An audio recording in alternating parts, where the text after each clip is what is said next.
Creator, Mother, Father, God, Source, all the one, all that is, we call out to you at the start of this new year and ask you to guide us to our courage, confidence, and compassion. Help us to remember to love ourselves unconditionally so we may share our love with others. Guide us to heal from the past, be open to the future, and embrace the present. Support us in taking the necessary risk to write a new narrative for ourselves and for our world. Thank you, thank you, thank you. Amen, Ashe, Aho, Asa, Ashinga, Bismillah. Good evening, everyone, and welcome to Wisdom Walk Talk here on Black Hole Radio and my YouTube channel, Wisdom Walk to Self-Mastery. I am your host and guide, Jojapa Maria and Saroma. February is the first of 3 fire months in this long-awaited double fire year of 2022 that promises to provide magical, transformative revelations and experiences. Yes, yes, yes. The numerology of the year, Universal 6, brings the energy of becoming better for self, family, and community. My annual theme for 2022 is Becoming a Better You. And this month, through the theme of It's All About the Love, I thank you for joining me to hear these 2 live broadcasts and accompanying videos where I will be spiritually spilling on the power of love. And this is part 1 beginning tonight. So here's my overview for tonight, what I'm hoping to accomplish.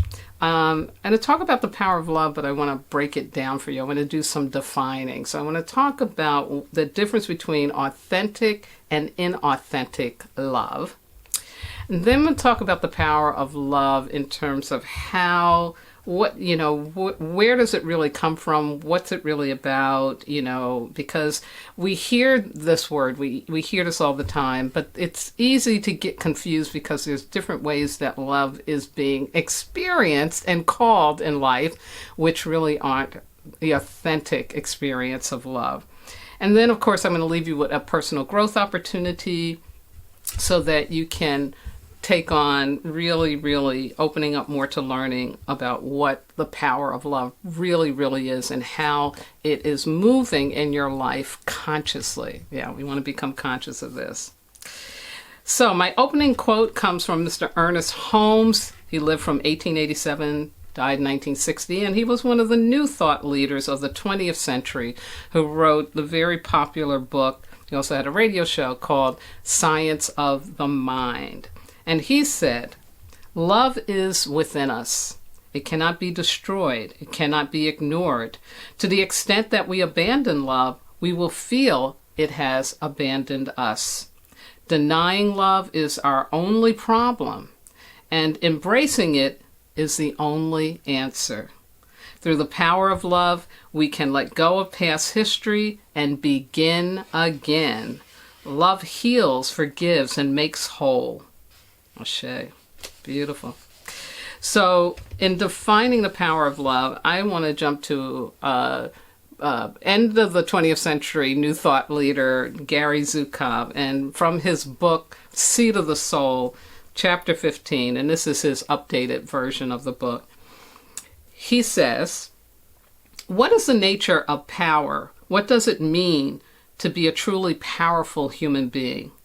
Power is not the ability to exert your will upon another person. There is no inner security in that kind of power. That is an attribute of time, and as time changes, that changes too. Do you have a strong body that others cannot challenge? That will change. What will you do then? Do you have a physical beauty that can be used to influence others? That will change. What will you do then? Do you have a cleverness that maneuvers others? What happens when you're too tired to use it or you miss the opportunity? If you're not at home in the world, you live in fear of one who can truly never relax and enjoy life.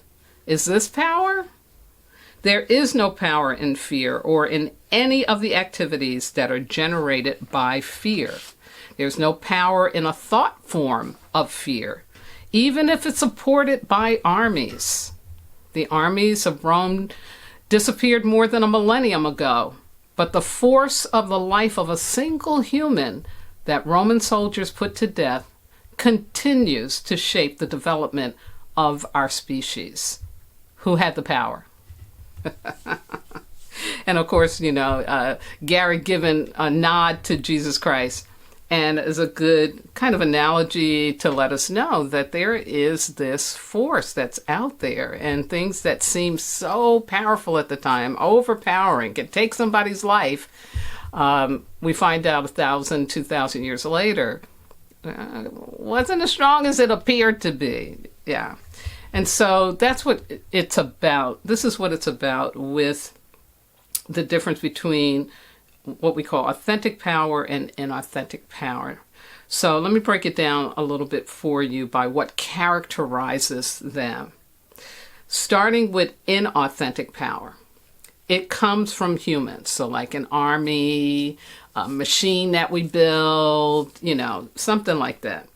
That's power that comes from humans, or somebody using their fist, It's temporal. It will die. It will not last. That's why we call it inauthentic, meaning there's a falseness about it. It seems like it'll always be around, but it won't. It's temporal. It will die. The other characteristic of inauthentic power is it destroys life. Yeah. It's a force that harms. Yeah. Also, it's a force that makes you feel bad. Yeah. It brings anxiety, sadness, anger, hatefulness, judgment, tension. Yeah. Okay. So that's inauthentic power. That's what Gary Zukav calls it. That's what I'm using here. Now let's jump over to authentic power. What is that? Of course, it's going to be the opposite of all that. This is power that comes from a greater order and direction. Whatever you call God, whatever you believe created this universe that man could not, with as smart as we are in love, that could never produce. So authentic power, again, it's so beyond our scope of what we can do. It's eternal. It's everlasting, meaning I don't know how many times humans are going to die and be born again on the earth. That power will always be there. That will always be there for it. It's everlasting. The other important thing is it generates life. Okay? It is life generating. That's the authentic power. And it makes you feel good. Brings calm, brings peacefulness. It brings love. Yeah, brings forgiveness, right? All those wonderful things. So, the power of love. Let me give you another Zukav definition that I pulled together from a couple of his paragraphs, but I wanted to kind of narrow it down for you. So he says, true power that comes from the heart and soul is the power of love. It emanates from the intentions of the soul and is light-shaped. And it is light, okay, so the power of love being called light, true love, true light, shaped by the intentions of pure love and compassion, guided by wisdom. Really cool. Now, this is the sentence I want you to really, really take in. Really, I want you to eat this. I want you to digest this. I want you to have this start growing in your bodies. Here we go. The power of love is an energy that is focused and directed toward the fulfillment of the task of the soul upon the earth and the development of the personality as a physical instrument of the soul that is appropriate to those tasks. Oh my God.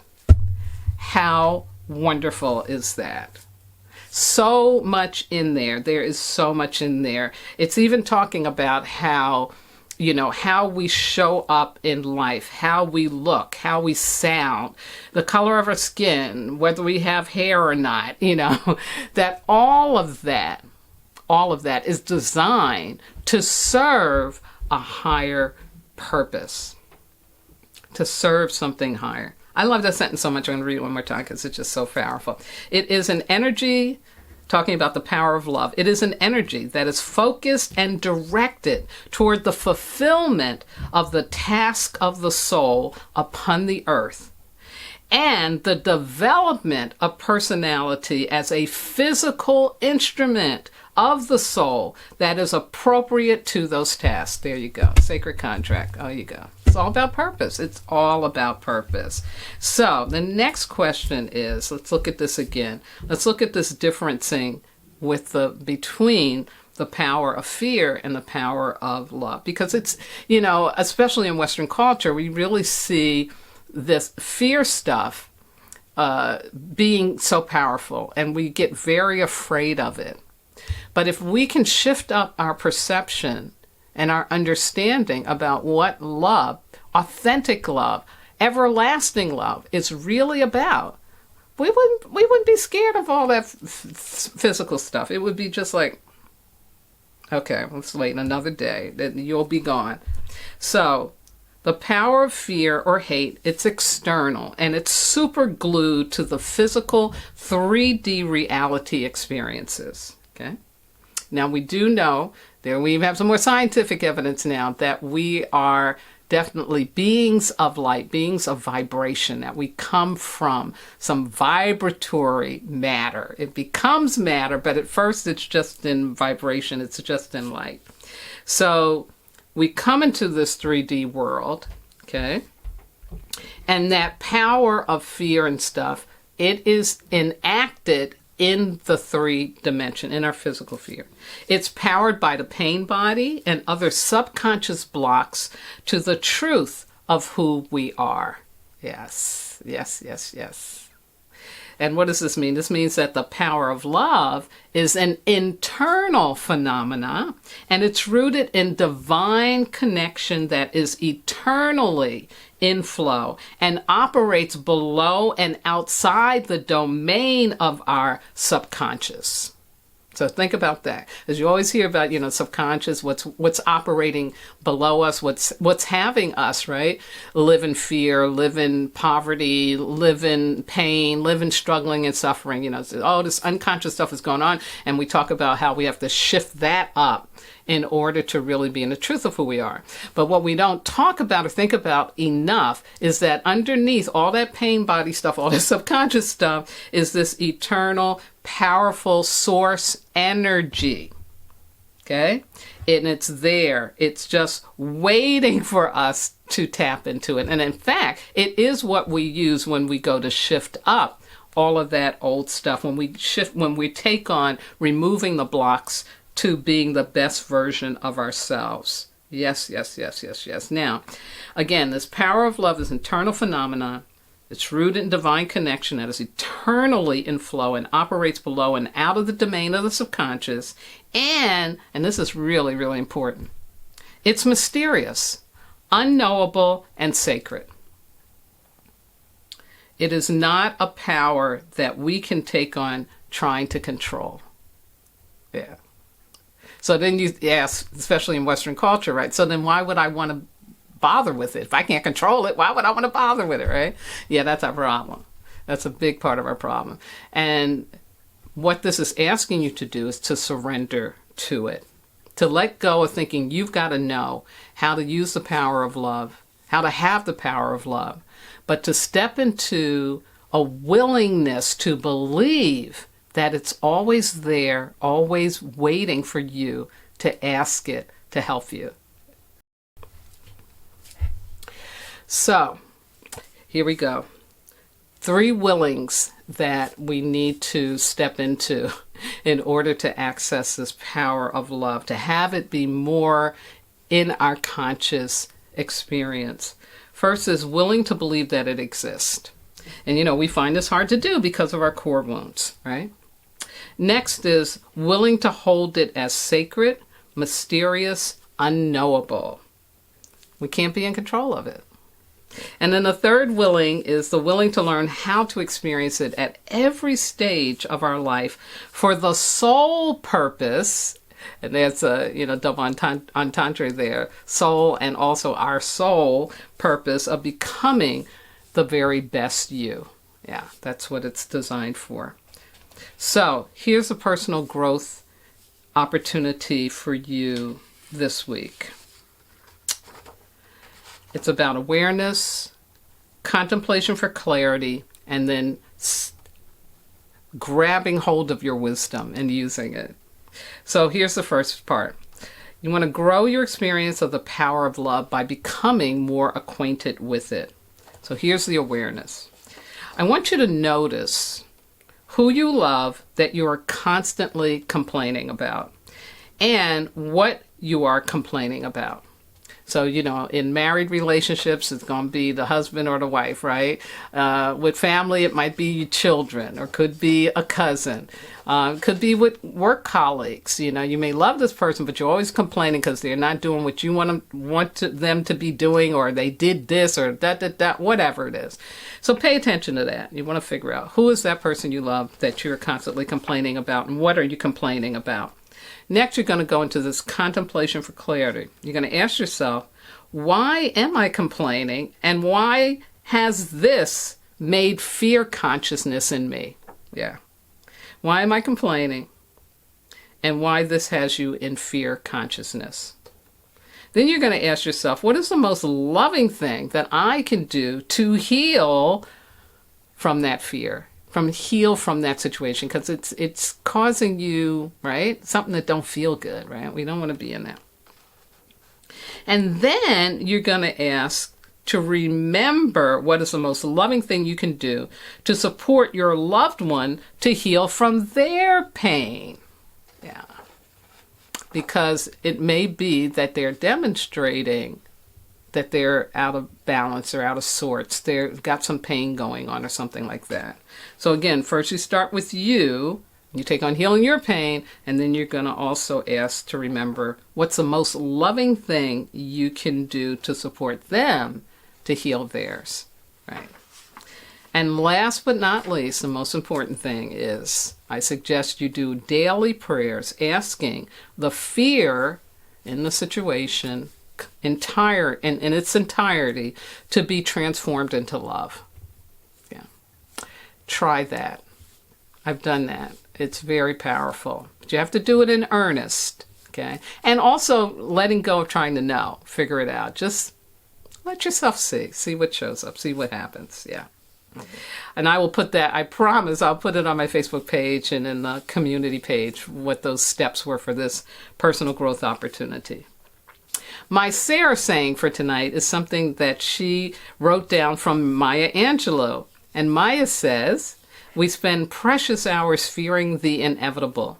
It would be wise to spend that time adoring our families, cherishing our friends, and living our lives. Ashe. And last but not least, I want to thank my God, my ancestors, my spirit guides, loving entities, everything that walks with me, keeps my head to the sky, my feet to the ground, and my heart open to do this important work with and for all of you. Thank you, thank you, thank you again, and please have a healthy and safe mineral and water weeks, remembering your purpose and releasing what can no longer serve you now. Also continue to take care of yourself. COVID is not gone. It's still walking around. A couple more people in my family got it. Some of them got it again. So please continue to wear the proper mask. If you can't wear a mask, then strengthen your immune system. We all need to be doing that anyway. Practice safe relating, wash your hands frequently, avoid perceived safety, and do embrace science safety. And most important, please remember, you are not disposable. In fact, you are divine. Good night now.